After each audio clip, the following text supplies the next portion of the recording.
حاصل ہے، آپ گفتگو فرما سکتی ہیں۔ اب جو جناب زینب کو اجازت ملی تو اجازت ملنے کے بعد بلند آواز سے کہا، یا اہل شام، یا اہل دربار، اور گفتگو وہ اپنا رہی ہے کہ جو 35 سالہ سابقہ دور گزرا ہے اس کو سامنے رکھ کر اہل شام کو مخاطب ہو کر بی بی ارشاد فرما رہی ہے، اسکت یبن طلقاء، ہماری آزاد کردہ کے بیٹے خاموش ہو جاؤ، تم جو کہہ رہے ہو معاملہ اس طرح نہیں ہے، معاملہ اس طرح نہیں ہے۔ ہمارے بھائی اپنے گھر سے نکلے ہیں تو وہ ان کا اعلان کیا تھا؟ ان کا اعلان تھا مثل لا یبایع مثل یزید، مجھ جیسا یزید جیسے کی بیعت نہیں کر سکتا۔ ہمارا بھائی جب گھر سے نکلا ہے تو اس کا کیا تھا؟ سب سے بڑا وہ دین اسلام کی بقا تھی۔ اور یاد رکھو کہ جو گفتگو تم کر رہے ہو کہ حسین بزدل تھے، کیا تمہیں وہ وقت یاد نہیں ہے کہ جب زخمی ہونے کے باوجود ہمارے بھائی نے مقام نخیلہ کے اوپر لکیر کھینچی تھی اور تمہیں چیلنج کیا تھا کہ میں 3 دن کا پیاسا بھی ہوں، تم میں سے کسی کی جرت ہے تو یہ لکیر کراس کر کے دکھائے۔ اور تم جو کہہ رہے ہو کہ حسین ایسا تھا، حسین ویسا تھا، کیا تمہارے یہ فوجی یہ گواہی نہیں دے رہے کہ ہم نے سجدہ ریز حسین کو قتل کیا ہے؟ جب جناب زینب کبریٰ کی یہ گفتگو سنی تو یزید متوجہ ہوا، پوچھا یہ کون ہے بی بی جو گفتگو کر رہی ہے، جو بول رہی ہے، جو خطبہ دے رہی ہے، یہ کون ہے؟ جواب ملا یہ حسین کی بہن ہے، نام اس کا زینب ہے، لقب اس کا شریکت الحسین ہے۔ اور آپ دیکھیے کہ جناب زینب کی اس وقت 1 2 سال 4 سال 5 سال 6 سال وہ جو ایک مسلسل کام ہو رہا تھا کربلا پر، اس کو سامنے رکھیے، اور جناب زینب کی 57 سال کی ایج ہے، اس کو سامنے رکھیے، بی بی کس انداز میں گفتگو فرما رہی ہے۔ جب یزید کو بتایا گیا تو جناب زینب مخاطب ہوئی یزید کی طرف، تو یزید نے کہا، اللہم مالک الملک تؤتی الملک من تشاء وتنزع الملک ممن تشاء وتعز من تشاء وتذل من تشاء، کہ تمام تعریفیں ہیں اس اللہ کے لیے کہ جو جسے چاہے عزت عطا کرے، جو جسے چاہے ذلت عطا کرے، جو جسے چاہے ملک عطا کرے، جو جسے چاہے جس سے چاہے ملک چھین لے۔ یہ پیغام تھا چھپے لفظوں میں جناب زینب کو کہ تمہیں اللہ نے ذلیل و خوار کیا ہے، اللہ نے تم سے حکومت چھینی ہے، اللہ نے تمہارے ساتھ یہ سب کچھ اللہ نے تمہارے ساتھ کیا ہے۔ تو جناب زینب نے کیا جواب دیا ہے؟ جناب زینب نے اس موقع پر کیا ارشاد فرمایا ہے؟ جناب زینب نے پورے درباریوں کی آنکھ میں آنکھ ڈال کر ارشاد فرمایا ہے کہ یا اہل شام، اور خصوصاً یزید کی طرف مخاطب ہو کر جناب زینب نے ارشاد فرمایا ہے کہ ہم نے اللہ کی طرف سے جو دیکھا ہے وہ اچھا دیکھا ہے، جو دیکھا ہے وہ خیر دیکھی ہے، اور یاد رکھ فقط قیدک، یہ تو نے کچھ نہیں کیا، اس سے زیادہ بھی مکر و فریب کر لے، اس سے زیادہ مکر و فریب کر لے، اس سے زیادہ ہیلا بازی کر لے، یاد رکھ ہماری یہ گفتگو کبھی نہیں بھولیے گا۔ جناب زینب کا عظیم ترین جملہ ہے یہ جو جناب زینب نے کہا ہے۔ جناب زینب ارشاد فرماتی ہے، ایاموں کا عدد، تمہارے دن گنتی کے دن ہیں، تمہاری حکومت ختم ہونے والی حکومت ہے، اور یاد رکھ کہ یہ جو تو آج اب منبر پہ بیٹھ کر، تخت پہ بیٹھ کر خوشی و فرحت منا رہا ہے، یہ جس وقت آذان آئے گی تو تمہیں پتہ چلے گا کہ ہار تمہاری ہے یا ہار ہماری ہے، ہم جیت گئے ہیں یا تو جیت گیا ہے۔ اور پھر اس کے بعد عظیم ترین جملہ کہا ہے جناب زینب نے، کہا ہے کہ یہ سارے درباری اور یہ سارے قاتلان جو بیٹھے ہوئے ہیں اور یہ جو سارے سفراء مختلف ملکوں کے آئے ہوئے ہیں، یہ سارے لوگ کان کھول کر سن لیں کہ آج زینب بنت علی تمہیں ایک پیغام دے رہی ہے کہ تم قیامت تک کوشش کرتے رہو، تم تم قیامت تک یہ کوششیں جاری رکھو. یہ ہمارا ایک وعدہ ہے اللہ کے ساتھ. کون سا وعدہ ہے؟ کہ اللہ ہم سے وعدہ کر چکا ہے, اللہ ہم سے یہ تعہد کر چکا ہے کہ اللہ قیامت تک نہ ہمارا ذکر مٹنے دے گا اور نہ ہی ہماری وحی کو ختم ہونے دے گا. نعرہ تکبیر، اللہ اکبر، نعرہ رسالت، یا رسول اللہ، نعرہ حیدری، سیدی آل محمد بلند کر صلوات.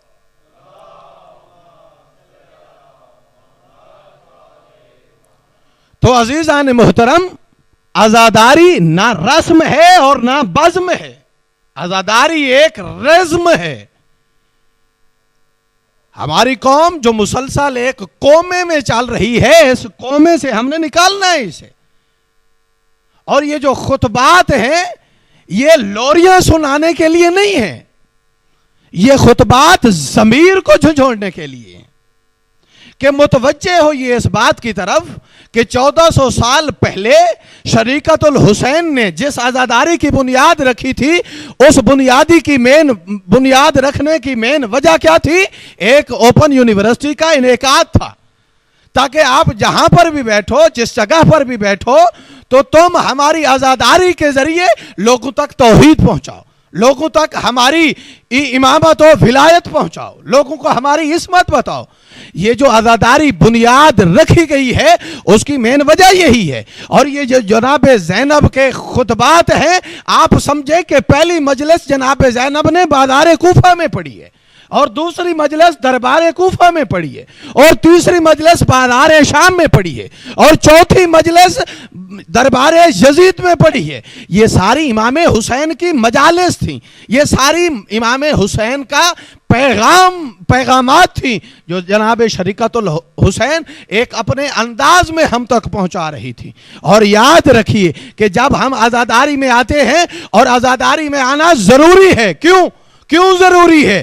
گھر میں بیٹھ کر سیڑھیوں سے مجلس سن لینا یہ کافی نہیں ہے, یہ کافی نہیں ہے. کیونکہ جو ڈائریکٹ اللہ کی طرف سے انعامات, اللہ کی طرف سے جو کرامات, اللہ کی طرف سے جو شفقتیں اور مہربانیاں, اللہ کی طرف سے جو رحمتیں مجلس حسین میں عزاداری کے درمیان نازل ہوتی ہیں, وہ سیڑھی پر نازل نہیں ہوتی. اور جو اثرات اس مجلس کے ہیں, یہاں پر جمع ہو کر امام حسین کی فکر پر, امام حسین علیہ السلام کی سوچ اور امام حسین علیہ السلام کے انقلاب پر جو گفتگو ہونی ہے, یہ سیڑھی پر نہیں ملنی. اور یاد رکھیے کہ اپنی اولادوں کو اور اپنے آپ کو اور اپنے جوانوں کو اس بات کی طرف متوجہ کریں کہ مجالس میں جانا ایک خاص سبب اور ایک خاص اہمیت رکھتا ہے. اور یاد رکھیے کہ جو اپنے گھر سے اٹھ کر ایک عزاداری کے پروگرام میں شرکت نہیں کر سکتا, وہ کل کو چل کے کربلا بچانے کے لیے کہاں جا سکتا ہے؟ وہ کل کو چل کر کسی مقام انقلاب کی طرف کیسے بڑھ سکتا ہے؟ اور یاد رکھیے کہ اگر عزاداری میں چل کے آنا ضروری نہ ہوتا تو سید سجاد اپنے گھر میں عزاداری برپا نہ کرتے, امام جعفر صادق اپنے گھر میں عزاداری برپا نہ کرتے. وہ وقت نہ آتا کہ حضرت امام محمد باقر آخری وقت میں اپنے بیٹے حضرت امام جعفر صادق علیہ السلام کو اپنے پاس بلاتے ہیں, اور اپنے پاس بلا کر کہتے ہیں, ارشاد فرماتے ہیں کہ بیٹا یہ 2 تھیلیاں میں تمہیں دیے جا رہا ہوں, یاد رکھیے ان 2 تھیلیوں کا دینے کا مقصد یہ ہے کہ ان میں سے ایک یتامہ, فقیر اور بیوگان اور مساکین کے لیے ہے. چونکہ ہم اہل بیت نبوہ ہیں, جو ہمارے دروازے پر آتا ہے وہ خالی واپس نہیں جاتا.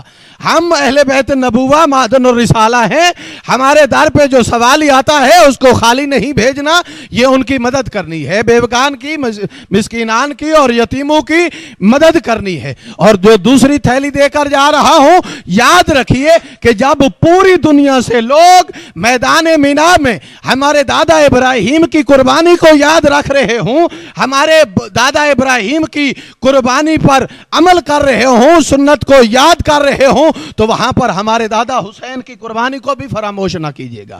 وہاں پر کوئی نہ کوئی شاعر بلا کر, کوئی نہ کوئی خطیب بلا کر, منبر لگا کر آپ خود یا کسی نہ کسی کو, تمام لوگوں کو میدان عرفات میں, مشعر الحرام میں اور خصوصاً میدان منی میں ہمارے دادا کی قربانی کو یاد رکھیے گا, مجلس عزا برپا کیجیے گا اور ہماری سیرت کو بھی زندہ رکھیے گا. کیونکہ امام جانتے ہیں کہ جس اوپن یونیورسٹی کی بنیاد شریعت الحسین نے رکھی ہے اور امام سجاد نے رکھی ہے, اس یونیورسٹی کو کبھی بند نہیں ہونے دینا. اور اس یونیورسٹی کی کوئی شرط نہیں ہے کہ اس کے لیے کمرہ ہو, اس کے لیے قلین ہو, اس کے لیے دریاں بچھائی جائیں, اس کے لیے شامیانے لگائے جائیں, اس کے لیے کناتیں لگائی جائیں. نہیں, اس اوپن یونیورسٹی کی بس دو ہی شرطیں ہیں کہ ایک بیان کرنے والا ہو اور ایک سننے والا ہو.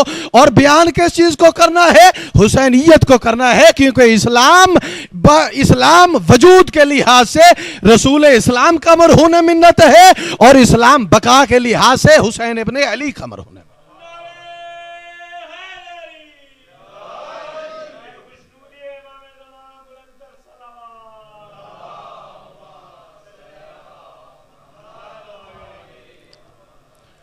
تو سامعین محترم, عزاداری اور مجلس حسین کو لوریاں سنانے کی جگہ نہیں ہے. اگرچہ ہماری قوم اس طرف چل پڑی ہے اور فضائل بھی سنانے چاہیے, فضائل کے بغیر مجلس ادھوری ہے. اور آپ سب جانتے ہیں کہ میرے خیال میں جتنے آج تک خطبہ آپ کے پاس آئے ہیں, شاید فضائل سب سے زیادہ پڑھنے کا عادی میں ہوں. اور یہ آج کی مجلس جو آپ کو تلخ اور کڑوی لگ رہی ہے, یہ میری ذمہ داری ہے جو میں نے سر پہ رکھی ہوئی ہے, یہ نبھانی ہے, آپ تک یہ پیغام میسج پہنچانا ہے.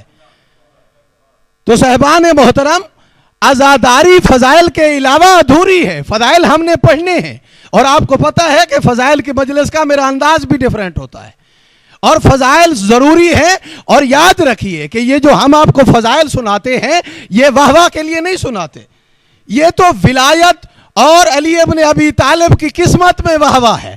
1400 سال سے غدیر میں رسول اعظم نے کہا تھا من کنت مولا فہذا علی المولا, تو وہاں پر بھی کافی تھے جنہوں نے بخن کہہ کر بھول گئے تھے, وہاں پر بھی کافی تھے جو زبان سے واہ واہ کر کے بھول گئے تھے, وہاں پر بھی کافی سارے تھے جنہوں نے فقط واہ واہ پر بھی علی ابن ابی طالب کو خوش کر دیا. اور ہماری قوم میں بھی بہت سے لوگ ہیں جو فقط واہ واہ پر ہی لگے ہوئے ہیں, اس کے علاوہ اور کوئی کام نہیں ہے اور اس کے علاوہ اور سمجھنے کی کوشش ہی نہیں کرتے, فقط نعرہ سلوات ملتا ہے اور کچھ نہیں ملتا. یاد رکھیے یہ جو ہم فضائل سناتے ہیں, فضائل کا مطلب واہ واہ نہیں ہوتا, فضائل کا مطلب داد لینا نہیں ہوتا. فضائل کا مطلب یہ ہوتا ہے کہ جب ہم آپ کو فضائل سنا رہے ہیں اہل بیت کے, تو آپ اپنے اندر دیکھیں, فضیلت سنیں اور تو اپنے اندر سے ایک رذیلت کو ختم کریں. علی ابن ابی طالب کی شجاعت سنتے ہیں تو اپنی بزدلی ختم کریں. علی ابن ابی طالب کی سخاوت سنتے ہیں تو اپنے اندر کنجوسی اور بخیلت کو ختم کریں. علی ابن ابی طالب کا تقوی و پرہیزگاری سنتے ہیں تو اپنے اندر بے نمازیت کی عادت ختم کریں.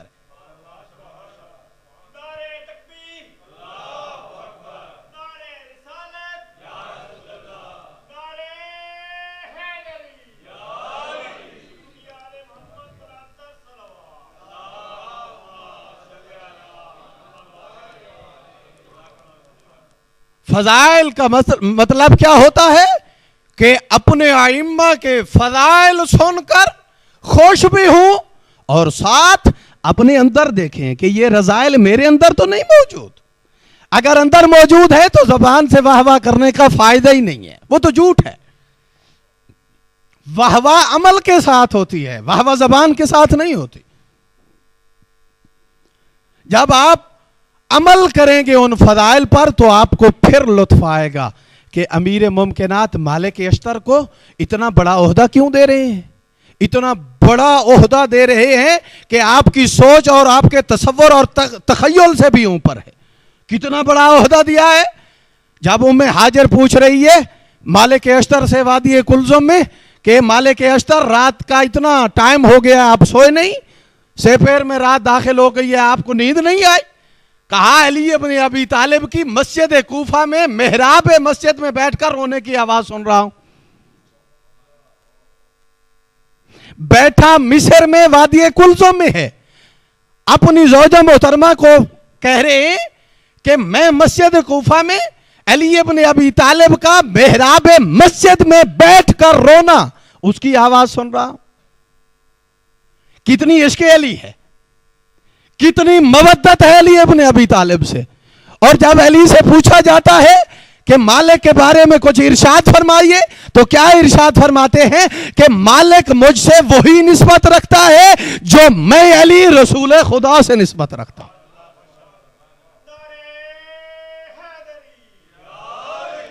متوجہ ہوئے اب کہ کتنا بڑا عہدہ عطا فرما دیا ہے۔ یاد رکھیے کہ جو بھی ائمہ کی سیرت پر عمل کرتا ہے، ہمارے ائمہ ان کو بلند مقام اور مرتبہ عطا فرماتے ہیں۔ اور یاد رکھیے کہ جب بھی آپ مجالس میں آئیں تو یہ مجالس پیغامات ہیں امام حسین علیہ السلام کے، اور آپ کا یہ ہدف ہونا چاہیے کہ ہر مجلس کی واپسی پر جس وقت ہم اٹھ کر جائیں، ہمارے اندر تبدیلی ہونی چاہیے، ہمارے اندر کوئی چینج ہونا چاہیے، کوئی دو چار گناہ معاف ہونے چاہیے، اور کوئی دو چار جو رذائل ہیں اندر ان کو ختم ہونا چاہیے، تاکہ وہ سجاد جو اس عزاداری کی بنیاد اور بانی اور مؤسس ہے وہ آپ کے لیے دعائیں کرے۔ کیونکہ اس عزاداری کو پھیلانے کے لیے جتنی سجاد نے کوششیں کی ہیں اتنی کسی نے نہیں کی۔ اس عزاداری کی بقا رکھنے کے لیے، اور یاد رکھیے کہ اس عزاداری کا 50% آدھا حصہ ہے غم حسین پر رونا۔ پیغامات تو اپنی جگہ پر، چونکہ 35 سال امام سجاد رو کر یہ پیغام دے رہے ہیں کہ یاد رکھیے آپ عزاداری کرتے ہیں تو ہمارے بابا پر روئیے بغیر جائیے مت، ہمارے بابا کو ضرور رونا ہے۔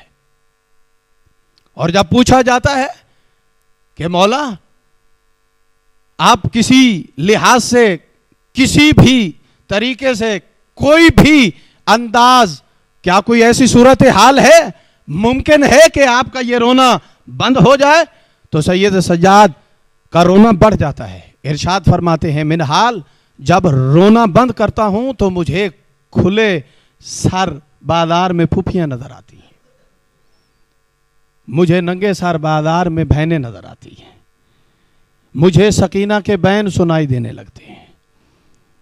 6 مقامات ایسے ہیں جہاں پر امام حسین جی بھر کے روئے، بہت گریہ کیا ہے۔ جس کے دل میں قبر حسین ہے، جو عزاداری اور عشق حسین میں رونا چاہتا ہے، جی بھر کے رو لیجئے گا۔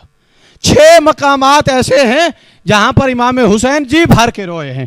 پہلا مقام اس وقت جی بھر کے روئے ہیں جب شہزادہ قاسم اجازت لینے کے لیے آئے ہیں۔ کہا چچا مجھے اجازت چاہیے، میدان میں جانا چاہتا ہوں، تو جی بھر کے روئے ہیں۔ کہا قاسم تو میرے بھیا حسن کی نشانی ہے، کہا قاسم تو میرے بھیا حسن کی بالکل خوبصورت شکل ہے، کہا بیٹا قاسم میں تمہیں کیسے اجازت دوں، تو 3.5 سال کہا تھا جب سے فروہ تمہیں پار رہی ہے، کہا قاسم تیرا اجازت دینا مجھ حسین پر بہت گراں گزرے گا۔